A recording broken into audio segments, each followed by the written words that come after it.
Well, here we are. How's everybody feeling right now? Are we feeling spicy? Are we feeling like the new year has started off with a big bang? Man, I think COVID's this quarantine is starting to get to us all. I'm super excited to do this special live stream. You guys, I'm producing the show on my own today because our team is off this week.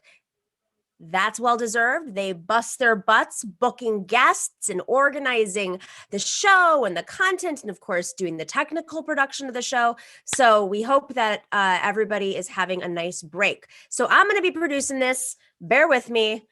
I'm not the most technical person. So I'm excited, very, very excited to have today two women I respect and admire. If you don't follow them, you should. I see Adam on screen. I do not see his other half, Natalie Shure, but she's setting up. Let's just let her set up right now. And we have Kate Willett. Kate, come back to the show. It has almost been a year since I interviewed you. I can't believe it. I interviewed you about Medicare for All, and here we are. It's almost past. Yes, exactly. Very soon. I wish. Yeah. And Natalie Shure, if you have a second, can you just change your title in the screen? I sure can. Sorry, I had some technical difficulties, so I'm using my husband's computer. That's okay. Adam's wonderful too, also an expert on Medicare for All, but I feel like you two are better if it's fine. Happy New Year to you both. Happy New Year to everybody. This is a special holiday TNS broadcast. You know, normally just for those of you who are tuning in, we will be back on Tuesday live at 3 p.m. Eastern with our normal programming.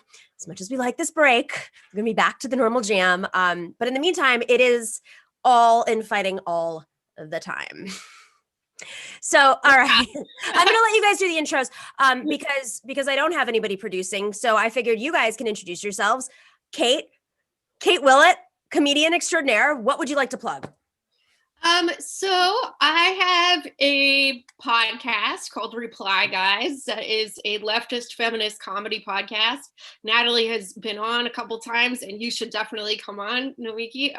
But I also have a book coming out in February that I'll be plugging soon on my Twitter at Kate Willett with 2 L's and 2 T's. Yes. What is the book about? The book is a book of essays about the way that we as a society think about masculinity, and it's a comedy book, but I also put a lot of political stuff in there too, because that's part of the things that are important to me. Well, you'll have to come on, and speaking of books, we just launched a book club. So maybe we can work something out and get you part of the book club. If you guys are not part of the book club, it just launched. We're getting started. I'm actually doing our first book club chat tomorrow with Harvey K, Professor Harvey K. But you can go to patreon.com/the Nomiki Show. The choice is 1 book a month, 2 books a month, or 4, which means I have to read all 4. Holy. It's okay. I think once you get in a rhythm, I did this a few years ago. It was like my entire life was consumed with reading. It was like no one saw me for a year, but it was worth it. Natalie, how about yourself? Yeah, thank you so much for having me on. Sorry again to make everyone wait. My name is Natalie Shure. I'm I guess writer and researcher is best way to put it. I don't have anything specific to plug right now. I'm working on a couple magazine features at the moment, but I don't know. They won't be out for another month or two. But you can find me on Twitter at Natalie Shirley, Surely.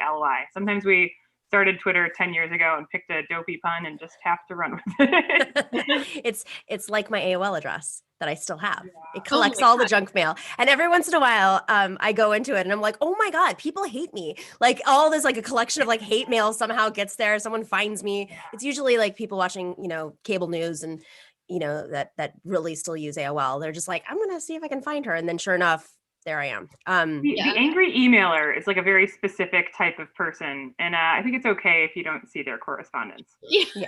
It's very weird. Like sometimes people will, I say people, but I do mean men. It's always men. Will just email me because they they had a woman as their photo on Twitter when they said, go jack off. Yeah, exactly. No? Yeah, but I'll get like these emails like from jokes. I made a joke the other day about Like, remember the RV bomber guy in Nashville? Like we found out that his girlfriend had actually tried to contact law enforcement. And I made a joke about, of course they didn't take this seriously with all of the, false accusations of men building bombs in their RVs or whatever. And this guy sent me like a 3-paragraph email about like, don't you think women ever lie? And it's like, you have too much time on your hands, man. Yeah. Don't you think women ever lie? So basically he was like not believing her and her what? Yeah. How about, I like to find the terrorists does domestic terrorism ever stem, I should say stem, because of course they're used as tools, stem from women? Just curious. No? I don't know. Nothing came up in your research? Yeah, I definitely can't think of an example, but yeah, I can't. I mean, we had Wild Country. That was that was fascinating. Yeah, Ma Non Sheila. She pulled off some big things. So, but it wasn't like her, right? It was a cadre of folks, including a cult leader. It was a lot of people. But I think that the whole thing was that she was like, she was like the mastermind of it. And honestly, there were parts of that documentary where like it was hard not to like just admire her flair, like, I think it's manipulation. There's a difference between manipulation and building a bomb in your RV. Oh, definitely. Always a man. Yeah, definitely. Anywho, on that note, I'm glad that we went down this rabbit hole. So I wanted to start off, this is a much more, loosey-goosey kind of conversation. I say this because it's evening and, our show's usually very formatted and I wanted to have a little bit of more lively conversation about what's happening. But specifically from a female perspective, because there's been a little bit of controversy over saying women get attacked and threatened on the internet. And I thought, I've been watching Natalie respond on Twitter, and she was on Jacobin Weekends today, making a very smart, intelligent case for how Medicare for All would get passed if it could, and what the obstacles are in the way.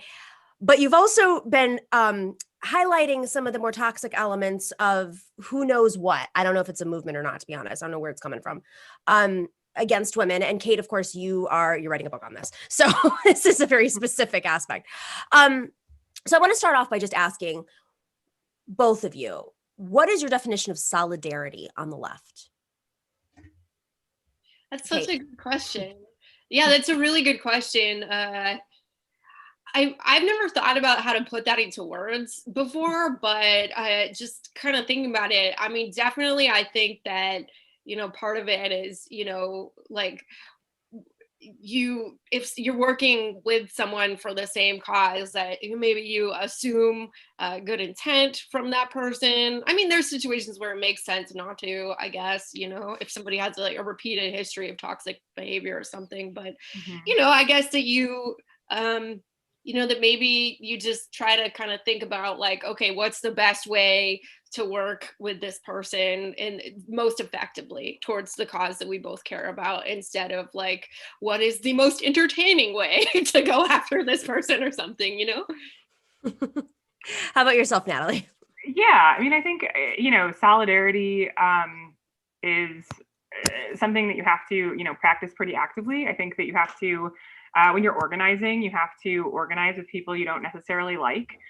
You want to build community, but you also, should and must find points of shared interest, shared struggle with people that you might not have anything in common with, people that really might irritate. I mean, I don't think anyone who's done any organizing or been in DSA can't name a few people that really irritate them that they don't want to sit down and have a drink with. But, if you are comrades with someone, if you are working toward shared goals, I think that you have to make a conscious effort to, to have some humility, to kind of draw back slightly, to try to, bridge gaps between, what someone's saying, what you're looking for.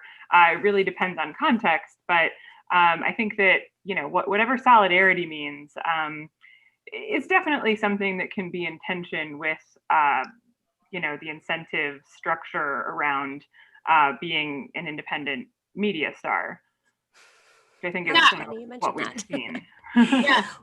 Well, and I think alternatively, I ask, what when do you call folks out? When is it okay to say, all right, comrade, that's not acceptable? I mean, I'm referencing this because I wish I could play the clip, but I am not technically as, I don't know how to do this without my lovely Dorsey behind the scenes doing this for me. So imagine this. Anna Kasparian on Weekends today had mentioned that, there was a complacency and the toxicity around a certain podcast host's, just how he was talking about women, how he was putting out conspiracy theories, and on the same screen with a bunch of people who just sort of like sat there and didn't call it out. So now I ask, how do you and when do you call out someone who's supposed to be on your side's bad behavior, like blaringly obvious bad behavior? Kate. It's funny because this has kind of made me think of something from comedy, which like is, not all comedy is political, but there's a certain type of like comedian solidarity that we try to have in our community, like just to kind of be a good person to work with other comedians, to be kind, to be respectful, to not cause a bunch of trouble for somebody if, unless there's like a really good reason to, or something like that, just to be a good colleague. And in the comedy community, we have like some certain like really hardcore right-wing, alt-right in some cases, like openly racist, sometimes calling for violence, podcasters, particularly on like a couple really right-wing networks. And, I really wish that like comedians would not go on those shows and just sit there, so I definitely think that there is a time to call someone out, and sometimes that's part of solidarity, is like, I guess, kind of thinking about this as it applies to like any situation, left spaces, it's like, is that person doing something that makes it like corrosive to anyone else who is trying to work and organize? Like, is it keeping people out? If it's just like kind of annoying, or just like a little socially awkward, like we're all different, like most of us who care about this stuff are not like the people who are probably like super popular in high school or whatever. But if someone's behavior is like actively preventing people from wanting to be part of a movement, or making people feel like they need to leave, then that's where it kind of comes into question for me. How about yourself, Natalie?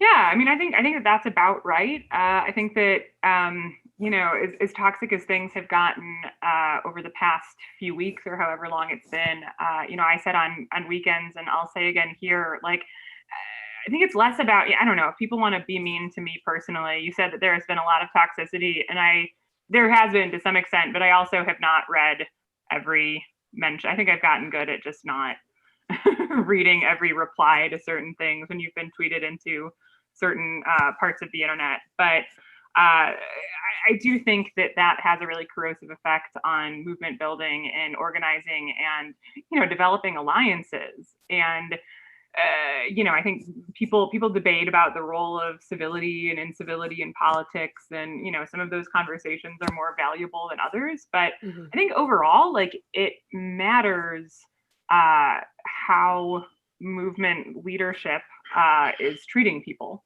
It matters where demands are coming from. And, I have a lot of respect for a lot of people who have been, involved in the Force the Vote movement, and people who support it in good faith, including some of the people that were, to some degree on that podcast that we're talking about. But I mean, I can't imagine just watching someone treat others that way and not stepping in and not being appalled and just not feeling like, gosh, I don't want to be here. I wouldn't have wanted to be in one of the squares next to him while he was acting like that. Well, yeah. And let's give a shout out to Ben Spielberg, because he did sort of like, I mean, maybe not about the toxicity and he was there like pushing back, at least on the idea. Sorry, Kate, go ahead. Oh, well, I was just going to say, like, watching that video, it kind of reminded me, like, I was on this was something that happened like a couple years ago. I got invited onto this podcast that I didn't really research because I was like promoting something. I was kind of doing a bunch of shit. And then I went on this podcast and they were like making a bunch of really racist jokes. And it like occurred to me like a couple minutes into it, like, oh, this is some kind of like right-wing thing. And the show was called like The Morning Show. So it was pretty innocuous. It wasn't called right-wing agenda. I didn't really know what I was in for. But then, you know, like I left that podcast and I was like, okay, like, I don't want to be part of this. But that is a much more difficult situation when you are like organizing with someone who you do share values with, you know, like if that was like a leftist podcast, I mean, it would be, I don't know, it would just definitely be like it would be like a lot more awkward to leave. Like I would feel like I would feel like, what are the implications of like severing relationships, you know, in this community? So like, that's why I feel like the onus is on the people to not like be, you know, like super rageful or super disrespectful to people in the first place. Cause like, there's not really a great way to respond to it, you know? I mean, it reminds me of I mean, like hearing a guy say something racist or say something homophobic, and do you call it out or not? And I mean, I'm just of the belief that yes, you do, and Yeah. I lose a lot of friends as a result, by the way, and some people in my family really don't like me, but you know what? Like, and you know, there's obviously ways you can do it too that are more effective, but you know, I'm sure, and I know that he has received phone calls and texts from people who are like, yo, dude, this is too, because I think what's going on is, you know, I'm sure you've seen it on Twitter and responded to it. I made yesterday, decided to just, I got, you know, we all get emails constantly, harassing emails, you know, offensive emails, as I was saying in my AOL inbox. But also my real email and threats, been doxxed, had family members doxxed. I had to put security in my homes. This is what it's like being a woman, or anybody, but specifically I think a woman in the world today, and having an online presence. So when I posted an email yesterday, it was after AOC had talked about her experience. And I did it because I just wanted to illustrate like how common this is. And if I'm getting it at this rate, what is the squad getting it at? And imagine Cori Bush, who's not even in Congress yet, and she's doesn't have the security that they have access to. What she's getting, I mean, what she got after that RNC fiasco, where that couple, that horrible couple that stood in front of their McMansion, and then they decided to call her out because she's in St. Louis. Can you imagine what she's going through? And so to see the pushback saying that's not violence, you know, full circle, where do you think violence stems from? What do you think inspires the violence against these people? Do you think that it's really Sean Hannity calling for violence? Or do you think it's ideas being planted and folks saying it's okay, and then folks on the internet responding by saying, well, that's not violence, so it's okay to say what he said about her? Feel free, just chime in if you have a thought. Yeah, I mean, yeah, I think I don't know what constitutes violence and what doesn't can be a difficult question. But there's no way that someone could watch the way that like Dor was screaming at AOC, the way that he's cut people down. I mean, extremely like personally, just in like visceral, condescending, like denigrating ways, and think that there's not. Okay, if not violent, like that goes beyond just like, oh, well, he's angry and holding people to account. Like there's something fucking ugly about it. I mean, I've been, you know, yelled at online before, whatever. Like I said, I usually don't check my mentions. I will say like, this is the most bizarre and personal vitriol I've ever gotten for anything. You know, for disagreeing with a tactic presented by a YouTube host, which is, you know, I'm not to say like anyone can present tactics, but yeah, I mean, a tactical disagreement over something that's not a moral disagreement or a disagreement on goals. And it's been bizarre. You know, I mean, I like someone asked on Twitter if anyone knows my address. You know, I saw that, like creepy emails, that kind of thing. And like, I'm not trying to say I don't think I'm in physical danger, but I mean, seeing that kind of thing, I'm like, this is fucking deranged in a way that like I'm not used to, even having been online for a long time and like had a bunch of people angry at me before. Like there's definitely a different character to this, that if it's not violence, it's like, ugh, like if I saw someone that I was allied with acting like this, I'd be disturbed by it. Yeah, it's definitely really disturbing. And I think one thing that's kind of made this sort of hard to talk about with people is, obviously there was like this whole Bernie bro narrative that like, people would want Bernie Sanders to personally apologize for the behavior of some guy with, 29 followers, calling Elizabeth Warren a snake or a bitch or whatever, and then but the thing was, like, the thing that's really different is that Bernie Sanders was not doing that. He was not egging that on like that. Right. The only people saying that he were like people who had a cynical motivation for, doing so, like Neera Tanden or Sally Albright or whatever. But, like that's part of why he was a good leader for the movement that coalesced around him for a while, is because his actual rhetoric was very grounded in justice and respect. And yeah, sometimes he would yell at like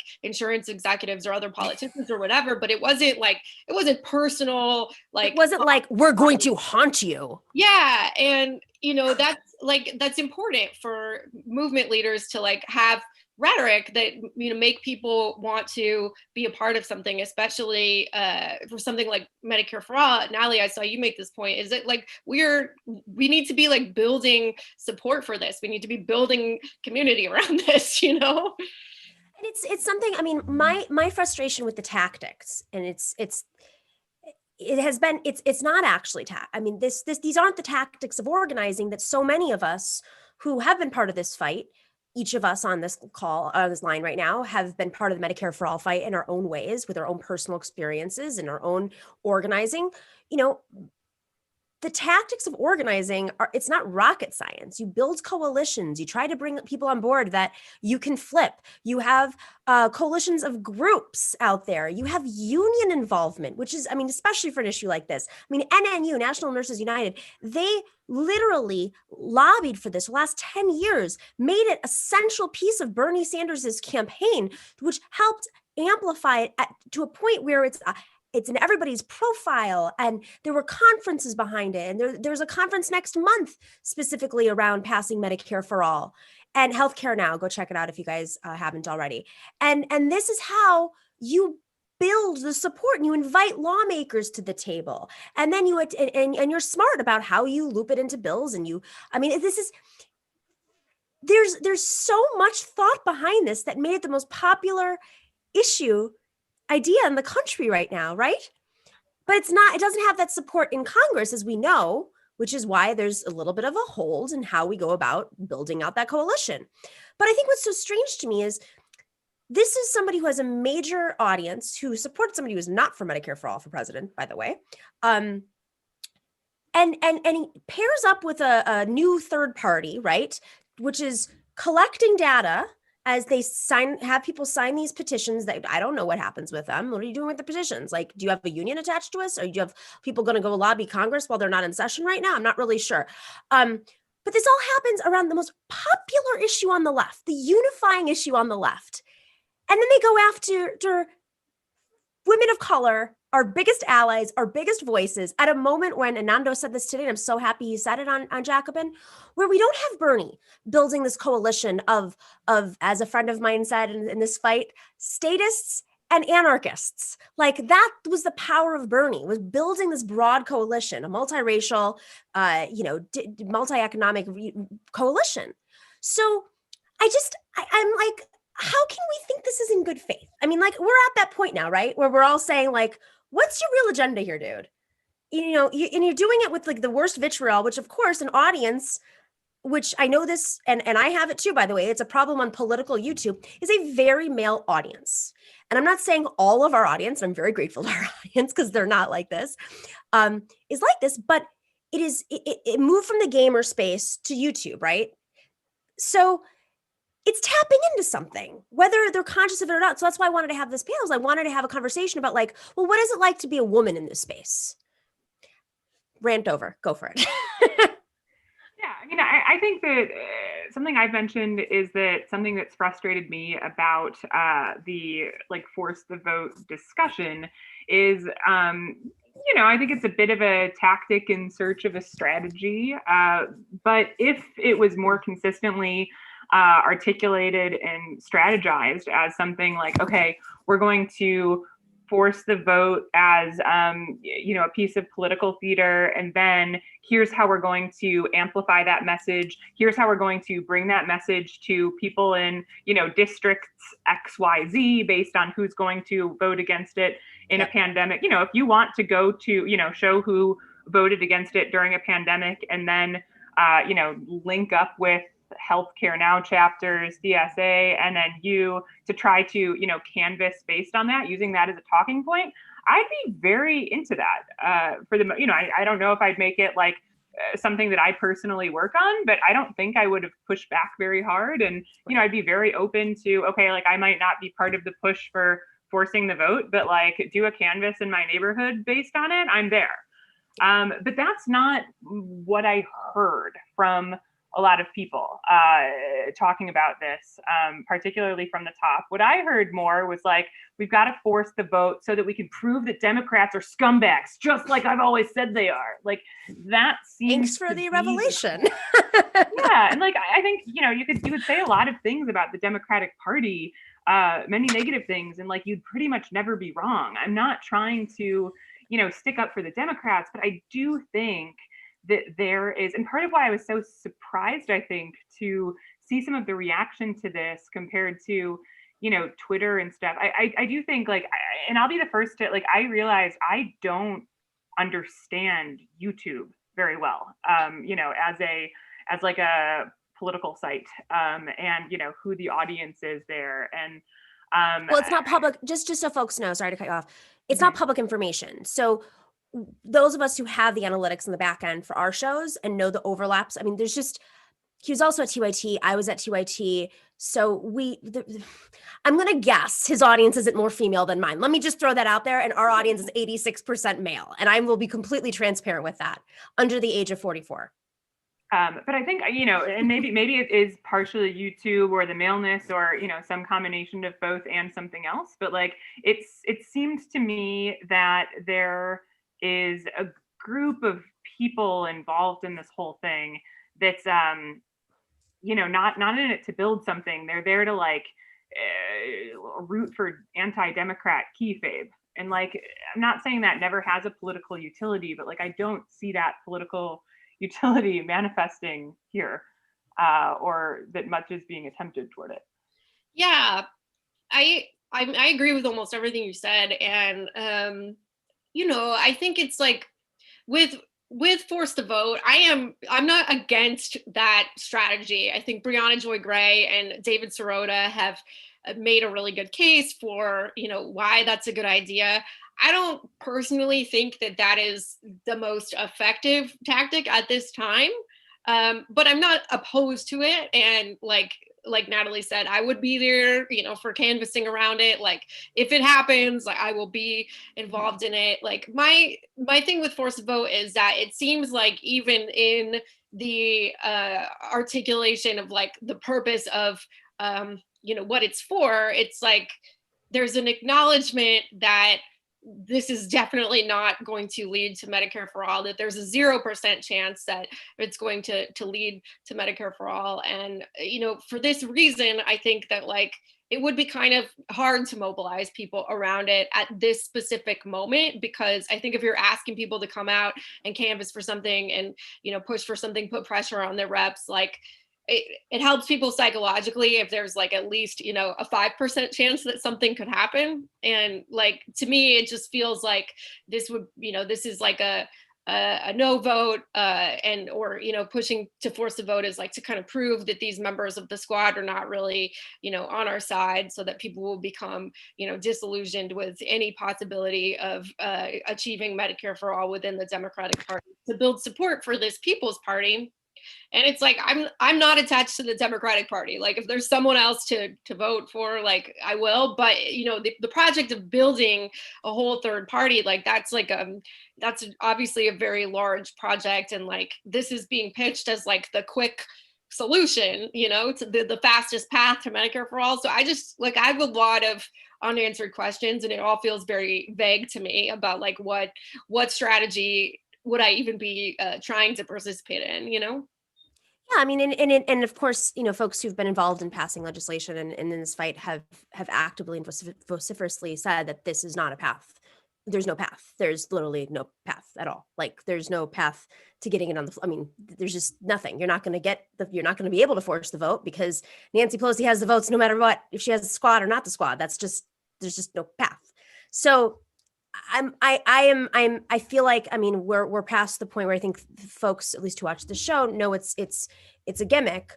I don't know why everyone that's involved in it, maybe not everybody's paying attention, maybe not everybody's extremely online, but at least the most vocal ones, I'm not sure why. I think they're smart people. I know they're smart people. I don't know why they're actively involved in supporting not just this tactic, but the energy around it.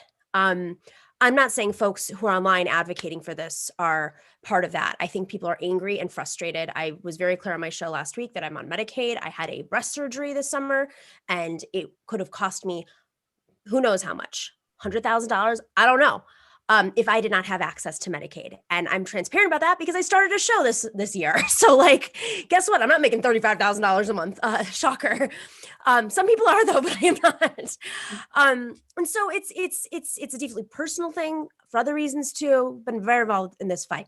So I worry though that, like you said, it's like, well, how do we build the left coalition we need now when we were trying to build out from the left coalition to bring in more folks on board, and now the knives are out. We're all fighting with each other. I don't even know who some of these people are that are fighting and putting stuff out. I mean, there was a hit video about me and Anna Kasparian and Ben Dixon saying that we were CIA operatives and NATO operatives because I worked in Libya, working after the fall of Gaddafi. I have to make this very clear because there's this other stuff that's out there saying my work with Libyan women whose sons were rounded up to go fight a war in Chad in second grade. I was helping them run for office, and not even helping them. I was teaching about freedom of press, like that I am and there are people who, like, that's what's so strange about this is it's like, I just questioned why Dore did something. And then this whole coalition of folks come out and start doing well-produced, well-funded hit videos that are not fact-checked with tweets out of context and adding it. And now Anna's getting threats. I'm getting threats. Ben took his Twitter off of his phone. And it's like, that's not what this is about, though. I didn't know this was about suddenly Syria. Like, why are we talking about Syria now? So this, to me, it just seems very strange. It just seems like, is it about a party? Is it about Medicare for all? Is it about Jimmy Dore's second house or whatever the deal is? Is it about Syria? And I'm really perplexed by why there's all this infighting right at this moment when we're supposed to be figuring out a strategy to pressure Joe Biden. Yeah. Yeah, I mean, I would say that it's like, not only is some of this rhetoric, kind of creating division within the existing left, it also, I think, maybe people who have been leftists for a long time, like, forget how off-putting it looks to other people. And I'm not like a big civility person, but I will just say that like AOC is somebody that, like, she was the person who got me to become interested in left ideas. Like, I was like, there's something about the way that she articulates things, and the clarity, like her presence on social media. And I think that she is kind of like the doorway for a lot of people who are thinking about, maybe becoming more involved in the fight for Medicare for all, or the Green New Deal, or who are kind of learning about democratic socialism for the first time. And I'm not seeing like how calling her a bitch or, kind of engaging with like explicitly, misogynistic rhetoric or kind of making her the enemy, even though I'm not saying that she doesn't need to be held accountable. I'm just saying that, like, if she's like the point of entry for a lot of people, and then people are attacking her in this like really hyperbolic way, like that goes beyond holding her to account. Like, I think that it is potentially alienating to some of the people who we could be building a coalition with, I think what's so frustrating for me too is like, I agree that the vast majority of people, I do think, are, activated by this for completely valid reasons and in completely good faith, and are, just as horrified by the moral layout of the American healthcare system as they should be. And a lot of those people, I think, started thinking about this because of the Jimmy Dore show. And like, he's someone that's gone through a medical bankruptcy and has obviously been able to communicate things well. Like, it frustrates me that there are all of these elements. Like, this could be amazing, right? Like, there could be so many people who are mobilized and politicized by this. Like, he could be doing, like, the town hall, I think, devolved into complete insanity a number of times. But like, if it was just like him telling stories about medical bankruptcy and having other guests on who are telling stories and explaining these things and doing that like in a political education mobilizing capacity, like, that would be amazing. We'd have so many new advocates and organizers that have never been brought into the fold before. And that's why it's so frustrating to see, these bizarre, like, this devolve into a fight with DSA. And I've been, basically. Why did they do that? Why did they're going after DSA now? Why would you do that? I think it's basically, like, I think that a lot of DSA organizers weren't particularly interested in, some were, but I think overall the people that I knew weren't particularly interested in force the vote because they kind of didn't see the crux of the strategy. And I think they know that, like, yeah, the idea, like, well, we've been talking about this forever and we still don't have it. Like, I think someone who's been in DSA for a while, like, it's true. Like, we have been talking about Medicare for all and still don't have it. And that's because it's something that would fundamentally upend a $3.5 trillion industry. It's going to basically require like a robust, revitalized left on an order that hasn't yet existed in American history. Like, those things are really difficult to build. And I'm not saying that like DSA has it right or that like my analysis of the situation is right. But like, the idea that we don't have these things yet isn't because everyone who talks about them is like a total pussy who's not bold enough. And so I think, like, DSA, like, if you're a seasoned organizer and, the concept of force the vote was basically, okay, it was very predicated on the Nancy Pelosi vote, which I think the official vote takes place tomorrow. So like, we're talking about, like, we had a few weeks total, like, this idea kind of percolated, and then there were a few weeks to do it. And then, over the course of those few weeks was like both Thanksgiving and Christmas, as I recall. It's just like it's not, it wasn't a very realistic timeline to like generate this sort of pressure that you need to win these things. And so I think like a lot of the people who have like a little more experience in organizing were probably aware, like, they were, interested in the energy, as I still am. I really hope that, people who were energized by this, I hope that, they don't become nihilistic and walk away from politics. But like, if they don't become nihilistic and walk away from politics, it'll be a fluke. It won't be because, the leadership has done anything right. Right. Just want to give a quick shout out. So we have some super chats. Rebecca Cowan, Dragon says, "You woman rock my world. Thank you for all you do. Say no to NATO money. Just being sorry for being sarcastic." That's obviously a joke. And Anna Massa says that AOC should swear at Pelosi. So, but then she's the entrance point. I think it's interesting because I'm very curious about how the left sort of rebuilds from this after that. And how much the division really does exist, because online it seems like it's very loud, and I know there have been a lot of bots because I've been reporting them and then they go away. So there's a tool, guys, I definitely recommend using it. It's a bot analyzer. You can kind of figure out who's a bot and who's not. But there are also some very real people, and then maybe there are folks that may not have the best intentions, may just be in there to shake things up. It's like going to a protest, not everybody is there for the right reasons sometimes. So, it is very easy to do, right? To say you're on the left and then go after every single leftist. But some of it is rooted in frustration and anger, and there are real folks who really may have believed in this and then signed up and were all in. And maybe some who realized, I do know a couple that were like, oh, this is not what I was looking for. But I'm curious, like, how do we put the pieces back together quickly enough? Because we have to stay together as a movement, given that Bernie Sanders is not our unifying force right now, doing rallies all over the country. Do you think that it's as fragmented as it appears to be online, or at all?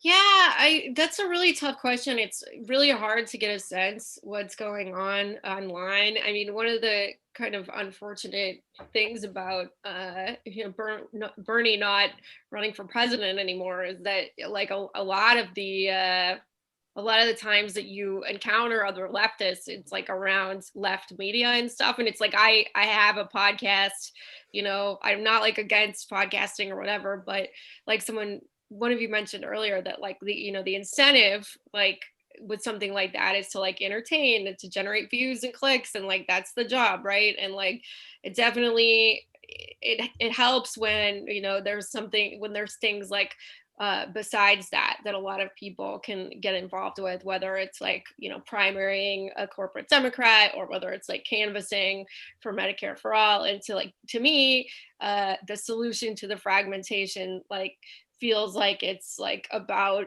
reaching out to people and finding like concrete ways to get involved, which is a lot harder now that we're in a pandemic, but there's still a lot of stuff that can be done.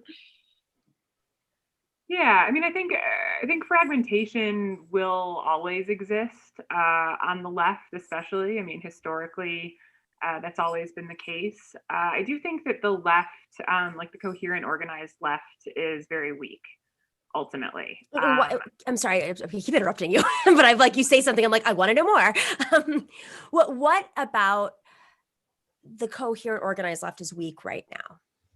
In your opinion? Yeah, I mean, so it is weak. I think it's less weak than it's been in many years. I think DSA getting bigger, electing more leftists and progressives, not only to Congress, but to the municipal and state levels. There's been more of that. I mean, a lot of DSA chapters work on things like school board elections, city council. I'm in Boston, and this past cycle we got a state representative that we had endorsed and canvassed for one.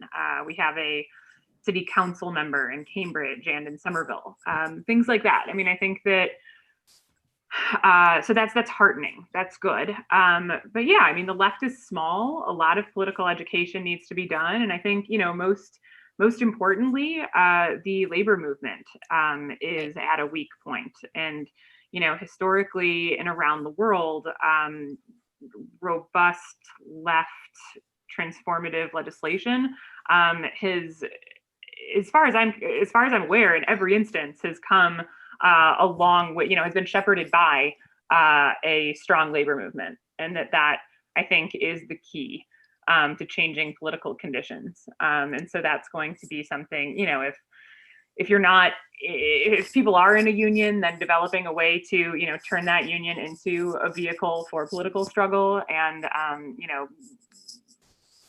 developing that with your colleagues, and forming unions that don't exist, and finding ways to engage in labor struggle in like a militant way, the way that people did before there were unions. That's not the only way. Like, being in a union isn't the only way to participate in the labor movement in some way. And so I think that's something that is missing on the left and will be required to move forward. How to develop that is like a very existentially challenging question that, like, I personally am not well situated to give a super thorough answer to. But I guess so. Wait, we were talking, how fragmented is it?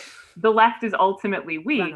I do think that, like, doing things in person is important. And something that I always tell people when I'm having conversations along these lines, and I know that you two have, I think you learn so much about politics from canvassing. Even if you just do it once, I think we get so bogged down in, you know, what conversations are like on politics Twitter, which people say it again and again and again, but it's not real life. It's very specific.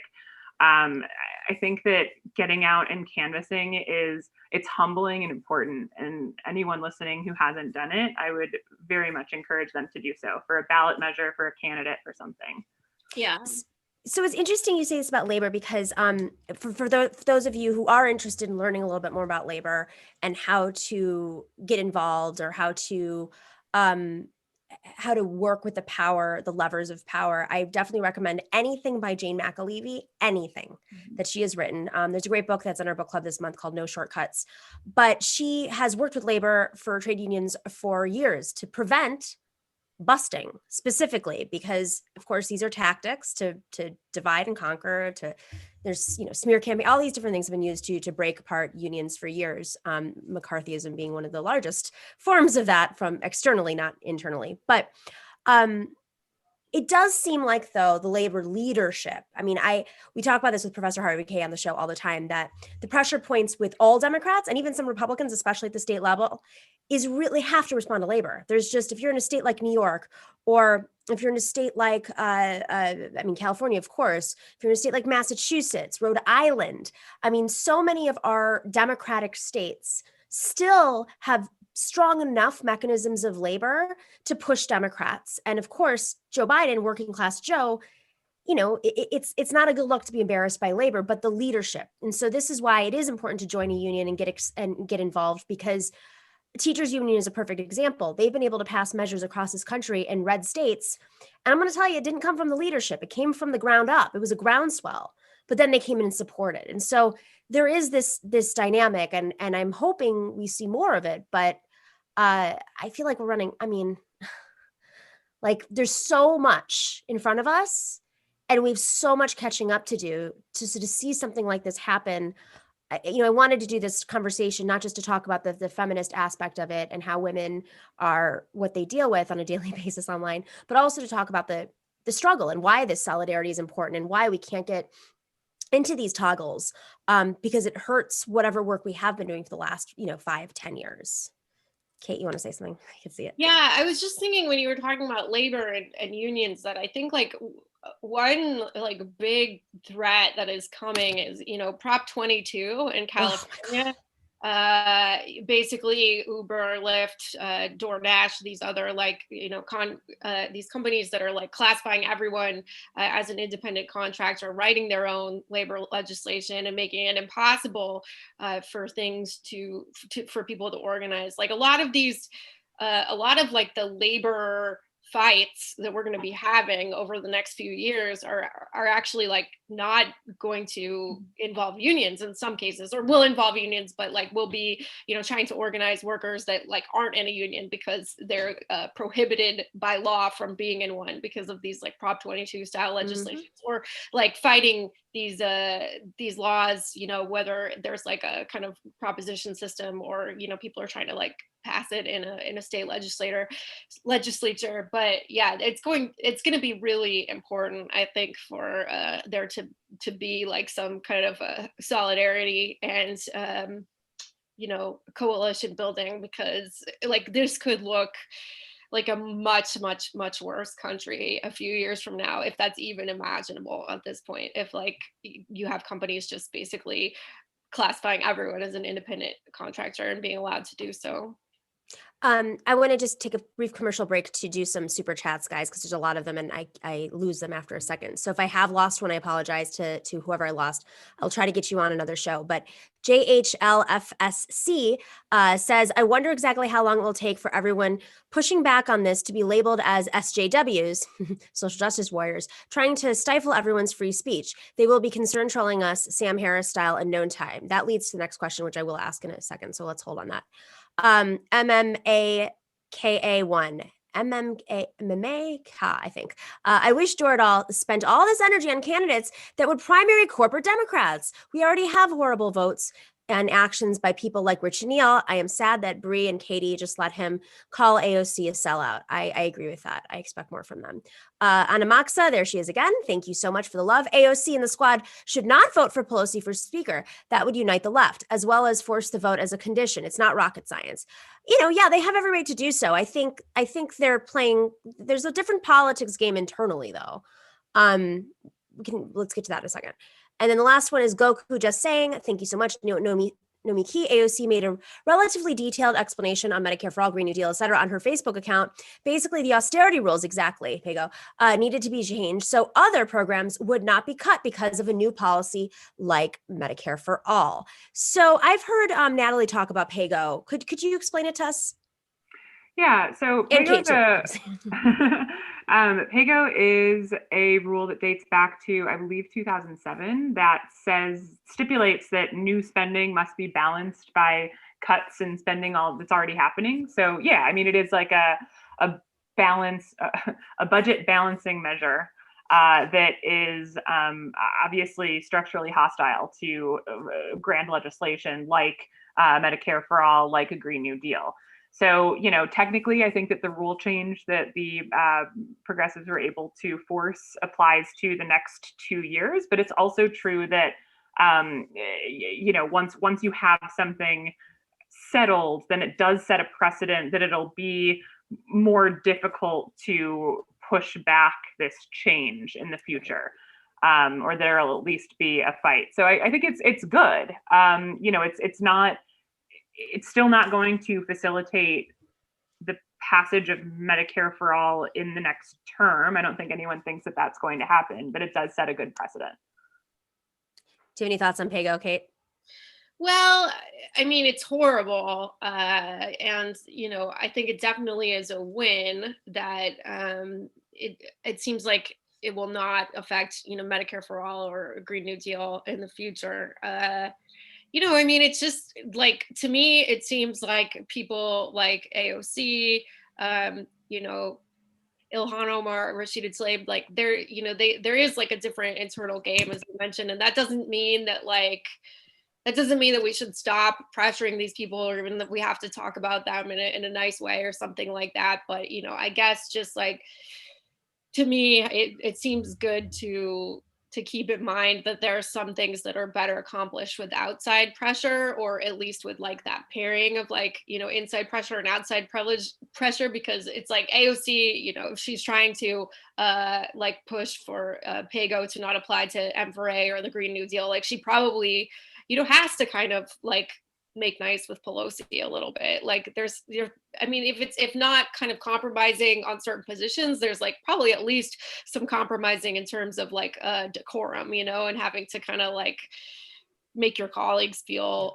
respected or not. I mean, she's had like big battles with them over like, fundraising for insurgent candidates, primarying, new primary incumbents, and also like the whole thing around the Sunrise Movement occupying Nancy Pelosi's office. And there have been times that she really like has gone against the leadership, but there probably is always going to be a little bit of a balance there. And I don't think that there's enough information to know if someone has like sold out, or even if that's a useful question. I mean, it's to me, it's just a hashtag at this point. I want to pivot just a little bit because, while we're talking about this internal fight that's happening on the progressive side of the aisle, and who knows who else, I say that because we don't really know who else is taking part in this. I'm glad that the Sam Harris thing was brought up because, we do know how powerful the media world is, and we've seen folks shift in 2016 or earlier from left, the Dave Rubins of the world, shift from supposed left to right. There is this like, people are looking for an audience, right? And they're going to go where the audience is if you're in this space. And however their values align with it, okay, fine. Like, we know who our audience that we have to build out, that we're shooting for. It's not a huge audience that likes to sit and listen to book conversations every day, but it is an audience, and Sam Cedar has been able to build it. By God, like he found one. But obviously there are easier paths, and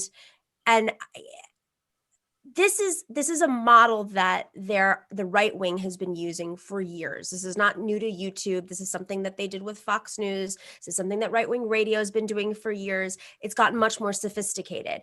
And I kind of want to shift towards like the rise of fascism globally, because what works here is different overseas, but we're seeing a lot of the same patterns happening in the EU. We're seeing, when Zelensky, the comedian, was elected in the Ukraine, everyone thought it was a joke in the beginning, just like they thought Donald Trump was. So we're seeing a lot of these kinds of like nascent movements sprout through different electoral processes, but there is a real like strategy here, a global strategy, and it's been written about. I mentioned Steve Bannon on Twitter for a reason, because Steve Bannon has been a big part of this. There was that old line, like the best thing about the United States is it's got a great sea between us and the rest of the world, and that we're isolated. But the worst thing is that we're isolated because we don't necessarily see it right in front of our faces. How do we as a leftist movement, the DSA, how do we really like elevate this conversation to recognize this crisis that's happening? We're stumped.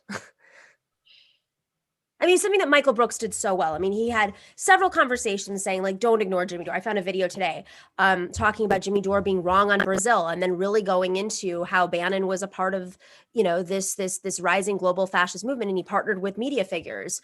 And so I ask, like, if this is a very well-oiled machine, the fascist idea, I'm saying, not like the Jimmy Dore idea, then how do we become more knowledgeable about this? How do we have deeper roots? How do we, this is where we're going to have to fight back with some neoliberals, because, not all of them, they probably want to see us like eat each other alive right now, but I think there are a few that do not support Bannon and his plans. I don't know. It's definitely a really good question, like how to prevent people from, becoming like radicalized on the right, and also, how to prevent like the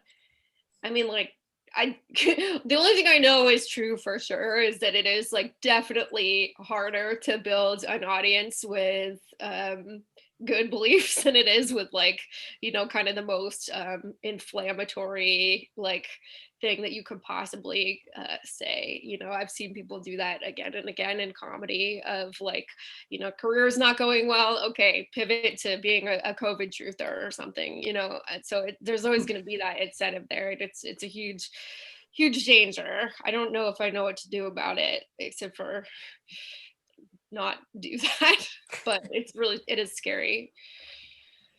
Yeah, go ahead. Yeah, I think that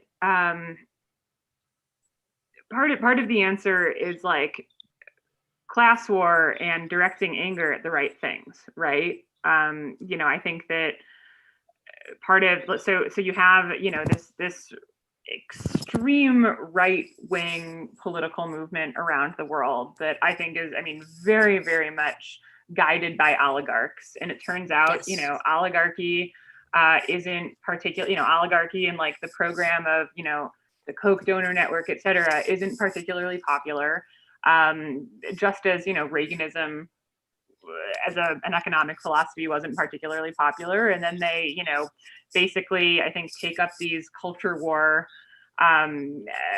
fights and drum up a lot of hatred and, are then able to put together a coalition that's now increasingly based on that kind of thing. And I think that, the promise of the left is that, it taps into anger that does exist and, orients it more productively. That, there are ways to direct that well, that, getting mad at immigrants and people of color and women and, other people who have been targeted by vitriol from people on the far right aren't the right villains here. But, CEOs of pharmaceutical companies are the right villains. CEOs of insurance companies are the right villains. The Koch donor network is the right villain.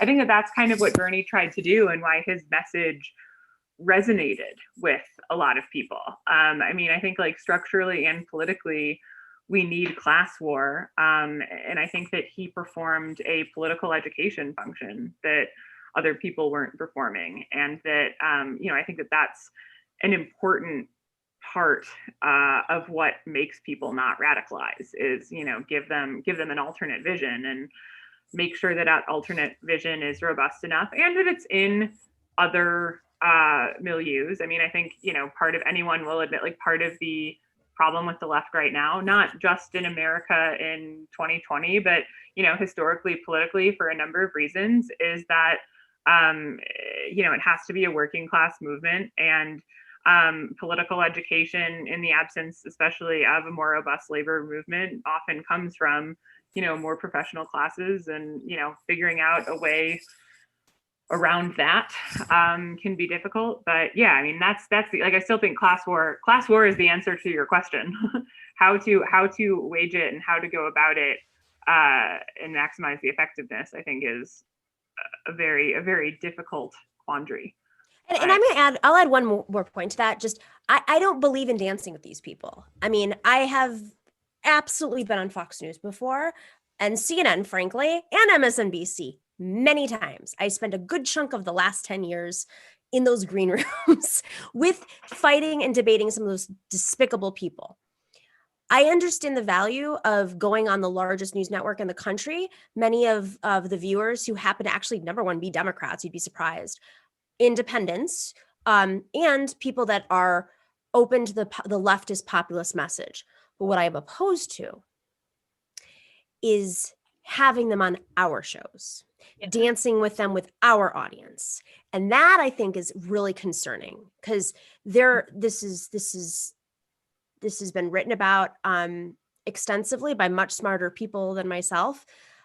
It is a tactic to bring, it's the red-brown coalition, right? Like this tactic to unite the two populist sides, but ultimately the end goal is to, if these networks, for instance, or movements or people who are pushing this out there and dancing and having right-wing extremists on their show are wealthy, like I want to know, why are they allowing? Meaning The Hill being owned by Republicans, or meaning Spotify having Joe Rogan. It's totally fine. Joe Rogan's like, he asks tough questions. He has Alex Jones on. It's no big deal. Alex Jones is banned from YouTube, but it's no big deal. He also had Bernie Sanders. It's fine.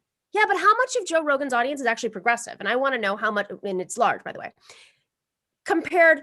Like, what are those people hearing in Alex Jones's argument that might appeal to them? It's different when Bernie Sanders goes on. If anything, it's utility for Joe Rogan to have Bernie Sanders on.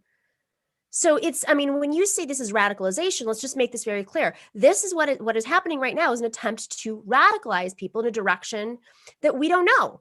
But we do have videos of Jimmy Dore this week challenging Dr. Fauci's mask strategy. What is that? Wow. The guy was a 9/11 truther. I didn't know that until this week, until people started sharing these videos. Oh, yeah. So what is this radical? What are we talking about here, guys? Like, is this really about Medicare for all? That's why I keep coming back to this. If it's about Medicare for all, there are enough smart people that he knows and he's had on his show, frankly, who could have helped work with him. He could have called up his fellow hosts and said, guys, let's come up with a strategy to fight for Medicare for all. But protesting when Congress isn't in session is like an obvious stunt, right? So what is this really about? What is this really about? And I know, we're all getting hate on Twitter and losing followers, but bottom line is, if we're not doing it for these moments to call out what is very clearly some other thing, then what are we doing this for? And so I'm calling out as Anna did today on weekends. I'm calling out leftists who maybe internally are disgusted at what he's doing. I'm calling them out and saying, are you his useful idiot? Yeah. I've yet to see one nurses union organizer endorse this idea. And if I'm wrong, please prove me wrong. Yeah, I think it's definitely when I'm evaluating like an idea, like one way of kind of like one filter to kind of look through is like who are they collaborating with, and if it's like, that can kind of show you something. It's not like the end point, but it's important. Natalie, thoughts? Yeah, no, I mean, I just agree with what you're saying. I don't necessarily have too much to add. I completely agree. Yeah, I mean, when you were talking about like media orientations toward the right and the Red-Brown Alliance and all of that stuff, I agree and would clarify that, like, at no point do I think that we should entertain racism, anti-immigrant sentiment, anti-feminism, etc.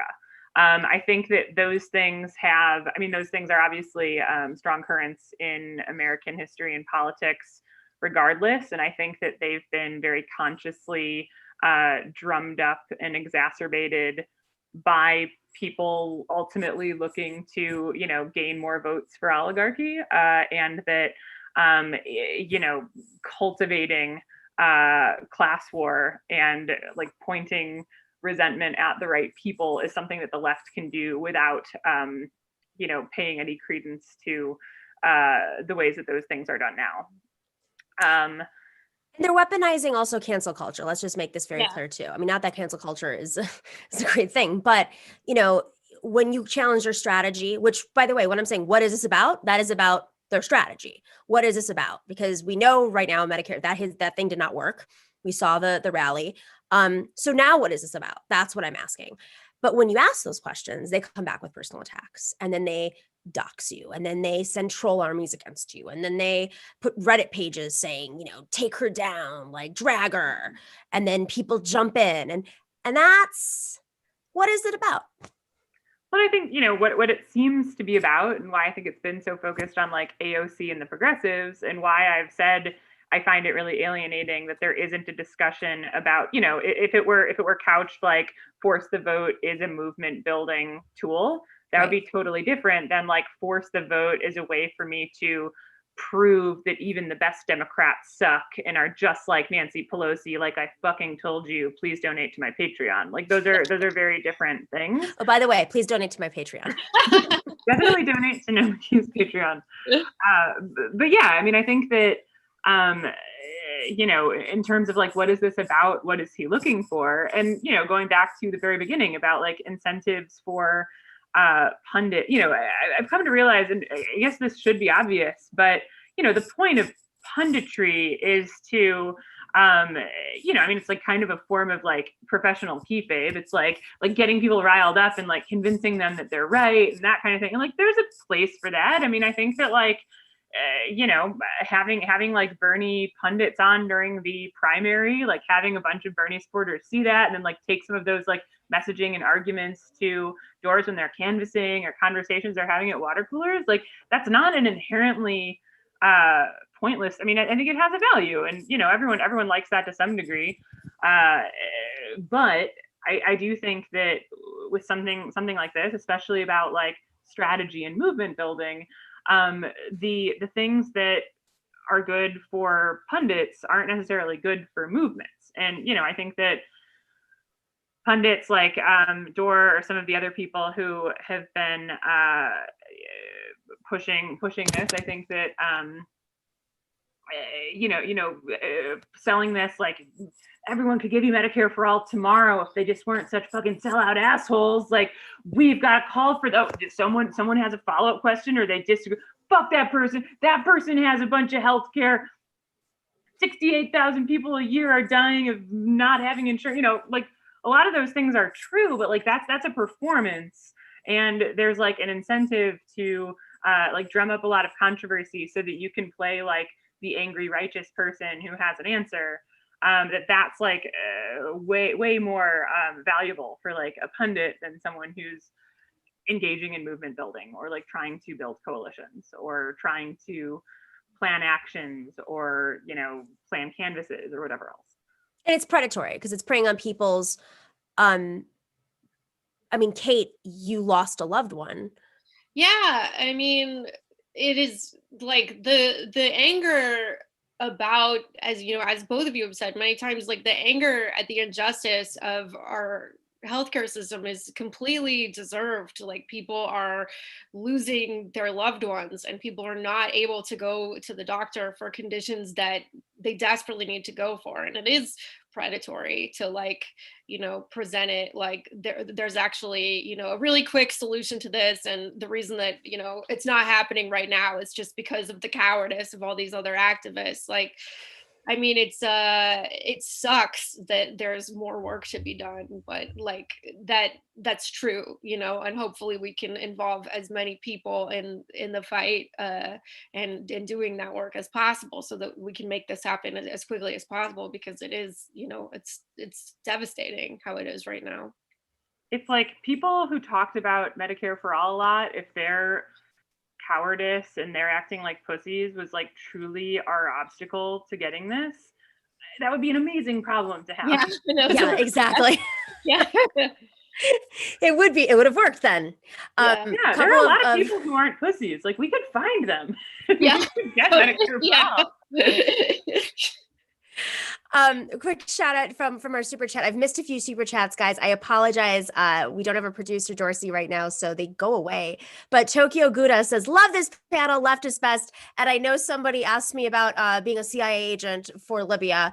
Once again, let me be very clear, guys. That was a doctored video created by a publication that gets a lot of money from places they never have disclosed. And meanwhile, they keep coming after, oh, isn't it interesting that they only go after leftist hosts who disagree with Jimmy Dore? So I'm very curious. But yes, I worked in Libya helping women run for office because they had a new constitution. You can say whatever you want. I wasn't part of, I'm not, whatever. Why am I even answering this shit?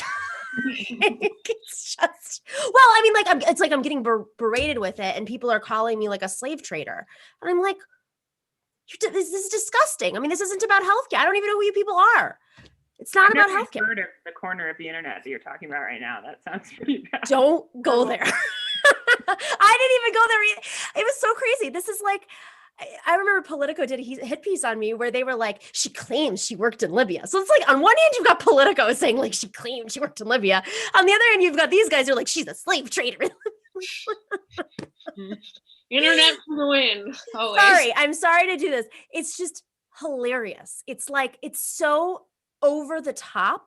It's ridiculous. And if you're like, and if you're believing this stuff about and not looking for other sources, and you're not asking where is this coming from, then we have to do a grander education of the like media education. I don't know. I mean, it's mind blowing. And I know Anna said a lot today about like they're calling TYT corporate sellout. I mean, all of the people who are doing this stuff have taken corporate money. What was a corporate lawyer, a litigator for years? Like, what are we talking about?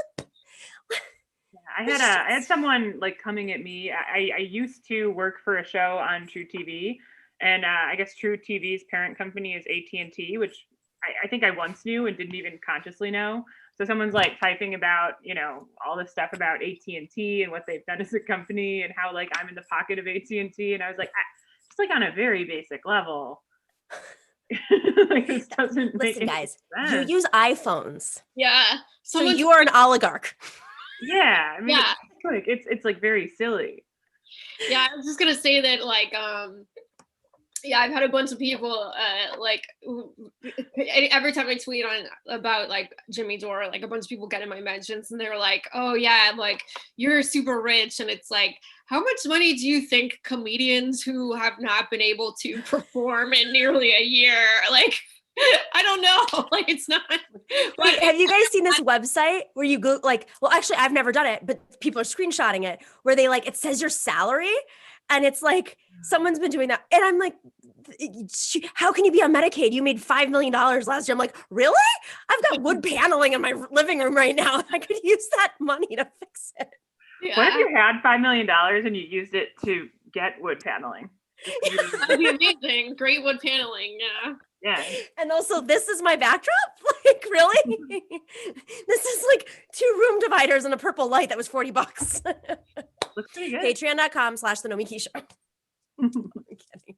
All right, ladies, you have been a joy. So wonderful. Thanks for spending your Saturday night on the second day of 2021. Hopefully, this is like, we're just like cleansing out like the leftovers from 2020, and this is going to turn into something much more productive. Because I personally think, maybe I'll end with this. What good could come out of this? Kate. Yeah, I mean, I would love every single person who loved the idea of force the vote and was really energized by it, and watched the Jimmy Dore town halls and was really moved by it. I really hope that every one of those people gets involved in a campaign.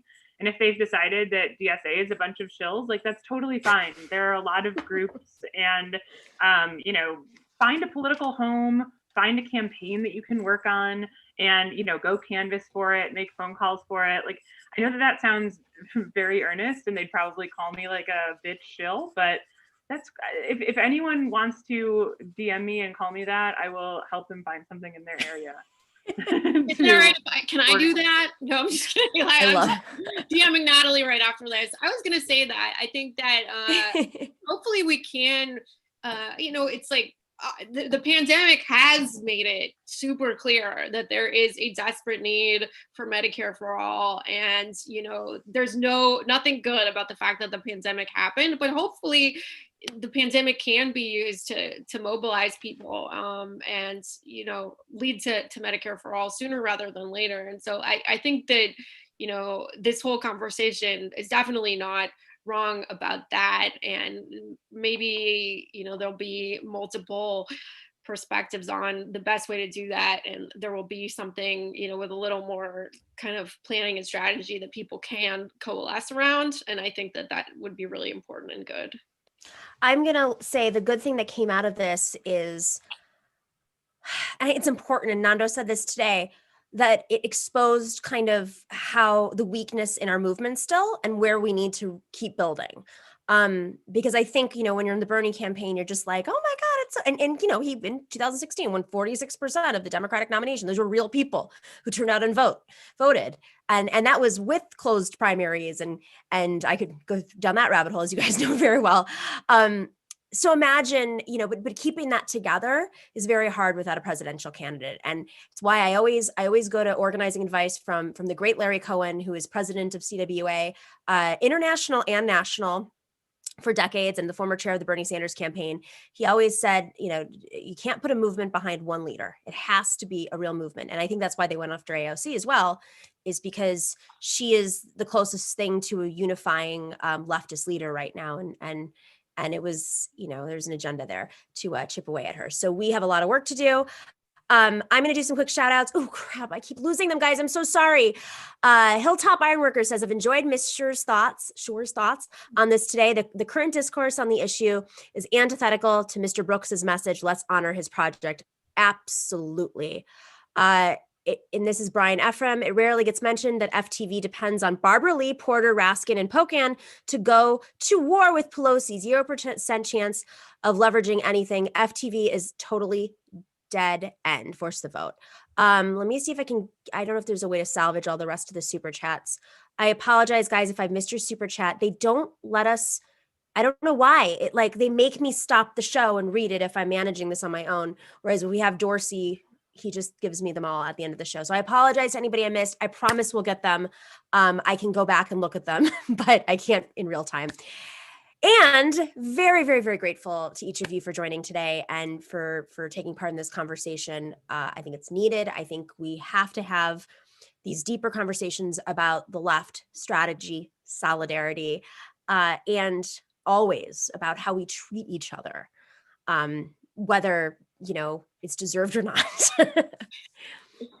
So thank you so much, Kate Willett and Natalie Shure. Go check them out. Go check out their Twitters, go check out their work, and everybody else be well. We're going live again on Tuesday at 3 p.m. Eastern with our normal programming. I'll try to do one more live stream this weekend if I can fill one in the meantime. But thank you to everybody. Take care, guys. Thank you so much, everyone. Thank you so much. So great to see you both. Happy New Year. Happy